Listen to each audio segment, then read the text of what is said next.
तो यार आज की वीडियो में हम एक बहुत ही पॉपुलर प्रॉब्लम सॉल्व करेंगे। प्रॉब्लम का नाम है क्लाइंब स्टेयर्स। ये प्रॉब्लम लीड कोड पे प्रॉब्लम नंबर 70 है एंड ये रिकर्जन की बहुत ही फेमस प्रॉब्लम है। तो सबसे पहले प्रॉब्लम की स्टेटमेंट देखते हैं कि प्रॉब्लम में हमें क्या गिवन है और हमें क्या करना है। तो क्वेश्चन हमें ये बोलता है you are climbing a staircase, कि आप एक स्टेयर केस को क्लाइंब कर रहे हो, एक सीढ़ी आप चढ़ रहे हो। आपको सीढ़ी चढ़ने के लिए n स्टेप्स लगते हैं। टॉप पे पहुंचने के लिए n स्टेप्स हमें लगते हैं। Each time we can either climb 1 और 2 स्टेप्स। एक बार में हम या तो एक स्टेप चढ़ेंगे या फिर 2 स्टेप चढ़ेंगे, उससे ज़्यादा हम नहीं कर सकते। तो एक बार देखते हैं। लेट सपोज मान लो हमारे पास ये एक स्टेयरकेस गिवन है। ये हमारे पास इसमें ये first step, second step, third step and fourth step, ये हमें 4 स्टेप्स गिवन हैं। तो क्वेश्चन में क्या बोला गया है, n की वैल्यू हमें गिवन होगी 4। हम क्या कर सकते हैं, एक टाइम पे या तो हम एक स्टेप क्लाइंब करेंगे या फिर हम 2 स्टेप क्लाइंब कर सकते हैं मैक्सिमम। मतलब हम स्टार्टिंग में या तो हम 1 पे आ सकते हैं या फिर हम 2 स्टेप्स क्लाइंब करके 2 पे आ सकते हैं। राइट, लेट सपोज हम एक स्टेप क्लाइंब करके 1 पे आ गए, तो 1 के बाद हम या तो एक स्टेप क्लाइंब करके 2 पे आ सकते हैं या फिर हम 2 स्टेप क्लाइंब करके 3 पे आ सकते हैं। एंड सेम हम लेट सपोज 2 पे किसी तरह पहुंच गए, उसके बाद हम 2 से या तो हम एक स्टेप क्लाइंब करके 3 पे आएंगे या फिर हम 2 स्टेप क्लाइंब करके 4 पे आएंगे। तो हमें बताना है कि हम कितने डिफरेंट वेज से हम टॉप पे पहुंच सकते हैं। वेज का मतलब ये कि एक वे तो हमारा ये हो गया कि हम पहले 1 पे जाएं, 2 पे जाएं, देन 3 पे गए एंड 3 से 4 पे गए। एक बार वापस से समझते हैं इस चीज़ को। यहाँ वेज का मतलब ये है कि टॉप पे पहुंचने के लिए, मतलब ये 4th स्टेयर पे पहुंचने के लिए या तो हम एक एक स्टेप करके आ सकते हैं कि पहले 1 पे, देन 2 पे, देन 3 पे, देन 4 पे। ये तो हमारा एक वे हो गया। या फिर हम इसमें कैसे आ सकते हैं, हम टॉप पे पहुंचने के लिए या तो हम पहले 1 पे जाएंगे, 1 से हम डायरेक्टली 2 स्टेप चढ़ के 3 पे गए, देन हम 3 से 4 पे आए। एक हमारे पास ये वे हो गया। थर्ड वे क्या हो सकता है हमारा, या तो डायरेक्टली 2 पे गए, देन हम 2 से डायरेक्टली 2 स्टेप चढ़ के 4 पे गए, ये हमारा एक और वे हो गया। एंड उसके बाद एक और वे क्या हो सकता है कि हम डायरेक्टली 2 पे गए, देन 3 पे गए, देन 4 पे गए, ये हमारा एक और वे हो गया। तो हमें ये बताना है कि ऐसे कितने वेज हो सकते हैं जिसके थ्रू हम 4 पे यानी कि हमारी टॉप पे पहुंच सकते हैं। हमें ये सारे डिस्टिंक्ट वेज बताने हैं। एक बार हम अपने इनपुट को छोटा करके देखते हैं एक बार, कि उससे हम इजीली आइडेंटिफाई कर सकते हैं। लेट सपोज हमें n की वैल्यू 3 गिवन है कि हमारे पास 3 स्टेयर्स हैं। तो ये हमारी फर्स्ट स्टेयर, ये सेकंड स्टेयर एंड ये थर्ड स्टेयर, 1 2 3। टॉप पे यानी कि 3 पे पहुंचने के लिए हमारे पास कितने वेज हैं, या तो हम 1 पे गए, 2 पे गए, 3 पे गए, ये हमारा एक वे हो गया। या फिर हम डायरेक्टली 2 पे गए, देन हम 3 पे गए, ये हमारा एक वे हो गया। या फिर हम पहले 1 पे गए, देन हम 2 पे गए, ये हमारा एक वे हो गया। इसके अलावा हमारे पास कोई वे नहीं है 3 पे पहुंचने के लिए। या तो एक एक करके जाओ, या फिर पहले 1 फिर 2, या फिर पहले 2 फिर 1। तो हमारे पास टोटल इसका आउटपुट आया 3। तो हमारे पास 3 वेज हैं टॉप पे पहुंचने के लिए। तो ये हमारा कहने का मतलब था, बेसिकली हमें ये वेज बताने हैं कि हमारे पास कितने हो सकते हैं। तो इस प्रॉब्लम की बेसिकली हमारे पास अप्रोच क्या होगी, आई होप आप लोगों ने पहले थोड़ा सा अपना टाइम इन्वेस्ट किया होगा इस प्रॉब्लम पे। तो इस पे हम क्या कर सकते हैं कि हमारे पास लेट सपोज ये 4 स्टेयर्स गिवन है, 1 2 3 एंड 4।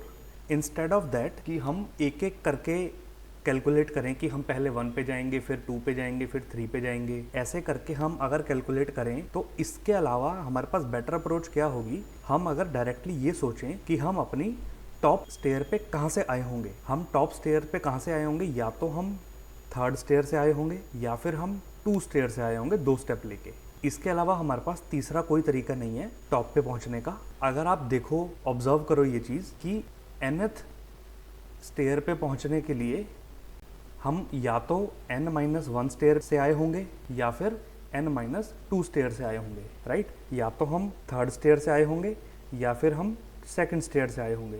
यही पॉसिबल ऑप्शंस हो सकते हैं। राइट, तो अगर हमारे पास किसी तरह थर्ड के वेज निकल जाएं कि थर्ड पे पहुंचने के कितने वेज हैं, एंड 2 के वेज निकल जाएं कि 2 पे पहुंचने के कितने वेज हैं, तो हम इजीली इन दोनों को ऐड कर देंगे एंड हमारे पास टोटल वेज आ जाएंगे n तक पहुंचने के। राइट, बात इतनी सी है कि हम ईच स्टेयर को कैलकुलेट करके वेज निकालने से बेटर अगर हम हमारी nth स्टेयर के n-1 स्टेयर पे पहुंचने के कितने वेज हैं एंड n-2 स्टेयर पे पहुंचने के कितने वेज हैं, अगर हम इन दोनों को प्लस कर दें तो हमारे पास हमारी nth स्टेयर पे पहुंचने के वेज आ जाएंगे। nth नंबर पे पहुंचने के लिए n-1 को एंड n-2 को हम प्लस करते थे, तो ये किस में प्लस करते थे? फिबोनाची में। अगर आपको फिबोनाची का हिट हुआ तो बहुत सही है। तो हमारे पास फिबोनाची का जो रिकर्सिव रिलेशन बनता था वो कुछ ऐसा बनता था कि मान लो फिबोनाची ऑफ nth पे पहुंचने के लिए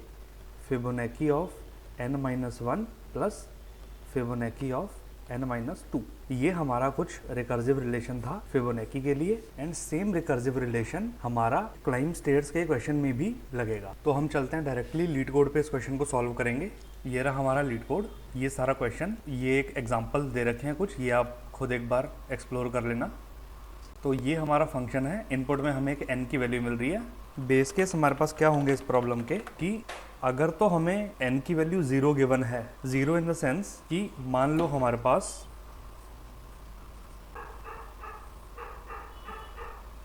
ये हमारी 0th स्टेयर है, ये हमारी फर्स्ट, सेकंड, थर्ड, फोर्थ।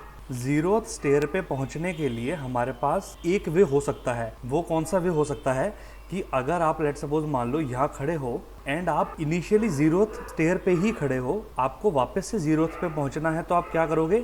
यहीं जंप करोगे। अगर हम 0th स्टेयर पे खड़े होके जंप करें तो हम वापस 0th स्टेयर पे ही आएंगे, तो इसको भी हम एक वे काउंट करेंगे 0th पे पहुंचने का। तो हम यही चीज़ अपने बेस केस में यूज़ करेंगे।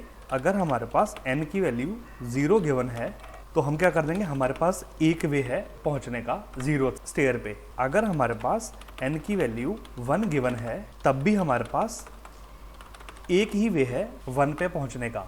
वो एक वे कैसे है? अगर लेट सपोज हम मान लो 0th स्टेयर पे खड़े हैं और हमें 1 स्टेयर पे पहुंचना है, तो हमारे पास एक वे क्या है कि हम सिर्फ एक स्टेप लेके ही फर्स्ट पे पहुंच सकते हैं, हम 2 स्टेप ले ही नहीं सकते। तो हमारे पास 0 पे पहुंचने का भी एक ही वे है कि हम खड़े खड़े उसी जगह जंप करें, एंड हमारे पास 1 पे पहुंचने का भी एक ही वे है कि हम एक ही स्टेप ले सकते हैं 1 पे पहुंचने के लिए। तो ये दोनों हमारे हो गए बेस केस। तो हमने यही लिखा कि अगर हमारे n की वैल्यू 0 है तो हमारे पास एक वे है, अगर हमारे n की वैल्यू 1 है तब भी हमारे पास एक वे ही है। ये हमारा हो गया फर्स्ट बेस केस, ये हमारा हो गया सेकंड बेस केस। अब हमने क्या देखा था कि और कोई भी n की वैल्यू हमें गिवन हो, हम उसके n-1 स्टेयर पे पहुंचने के वेज एंड n-2 स्टेयर पे पहुंचने के वेज दोनों को ऐड कर देंगे, राइट। तो हमने क्या करा, रिटर्न कर दिया। फंक्शन का नाम हम यहाँ से कॉपी कर लेते हैं, n-1 plus n-2, right. nth stair पे पहुंचने के लिए हमारे पास n-1 पे पहुंचने के जितने भी वेज हैं और n-2 पे पहुंचने के जितने भी वेज हैं, हम उन दोनों को ऐड कर देंगे। जो भी हमारा आउटपुट आएगा हमारे पास उतने वेज हैं n तक पहुंचने के। इस कोड को एक बार रन करते हैं तो हमारे सैंपल टेस्ट केस दोनों पास हो गए कि अगर हमारे पास n की वैल्यू 2 है तो हमारे पास 2 वेज हैं, n की वैल्यू 3 है तो हमारे पास 3 वेज है। इसको अब करते हैं सबमिट। अब सबमिट के टाइम पे ना ये कोड TLE देगा, टाइम लिमिट एक्सीडेड देगा। 30 टेस्ट केस हमारे क्लियर हो गए, 31st टेस्ट केस पे आके ये TLE दे देगा। उसका रीज़न ये कि हमें लेट सपोज मान लो n की वैल्यू 100 गिवन है फॉर एग्जांपल। अब इन्होंने, अगर हम लीड कोड पे देखें तो इन्होंने भी हमें कंस्ट्रेंट में लेट सपोज मान लो हमें 45 इन्होंने दे रखा है, तो हम 100 की जगह 45 ले लेते हैं कि अगर हमारे पास n की वैल्यू जो है वो 45 गिवन है, 45 स्टेयर पे पहुंचने के लिए हम क्या करेंगे, पहले क्लाइंब स्टेयर 44 को कॉल करेंगे प्लस क्लाइंब स्टेयर 43 को कॉल करेंगे एंड उन दोनों के आउटपुट को हम प्लस कर देंगे, राइट। यही होगा ना हमारे कोड के हिसाब से कि अगर हमें 45 स्टेयर पे जाना है तो हम 44 के वेज को और 43 के वेज को ऐड कर देंगे। ये चीज़ हमारी दिक्कत कहाँ आएगी, ये चीज़ हमारी दिक्कत कहाँ आएगी, जब हमारा रिकर्जन 44 को कॉल करने जाएगा तो वो क्या करेगा, क्लाइंब स्टेयर 43 को कॉल कर देगा एंड क्लाइंब स्टेयर 42 को कॉल कर देगा, राइट। 44 के लिए तो यही होगा ना कि 43 और 42 के वेज निकाल के लाएगा हमारा रिकर्सिव फंक्शन, है ना। तो अब देखो कि हम 43 के वेज यहाँ भी निकाल रहे हैं हमारे n के लिए, एंड 43 के वेज हम यहाँ भी निकाल रहे हैं हमारे 44 के लिए।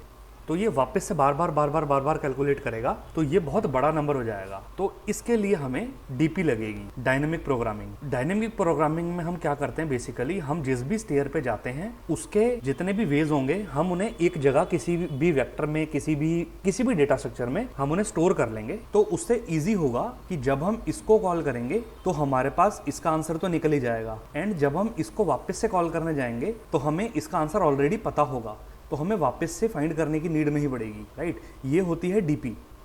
तो ये क्वेश्चन बेसिकली डीपी से ऑप्टिमाइज तरीके से होगा। अगर हम ओनली रिकर्जन का यूज करेंगे तो ये कोड हमारा टाइम लिमिट का एरर देगा ही देगा 110%। लेकिन हमारी जो अप्रोच है, जो हमने यहाँ अप्रोच फॉलो करी है, ये वाली अप्रोच एग्जैक्टली सेम है, इसमें बस डीपी लगानी पड़ेगी। वो हम तब देखेंगे जब हम डीपी करेंगे। तो आज की वीडियो के लिए इतना ही। Thank you so much for watching this video. अगर आपको अप्रोच समझ आई, इजी लगी, तो प्लीज इस वीडियो को लाइक कर देना, कमेंट कर देना, चैनल को सब्सक्राइब कर लेना, एंड इस वीडियो को अपने फ्रेंड्स के साथ, क्लासमेट्स के साथ, सबके साथ शेयर कर देना। Thank you so much.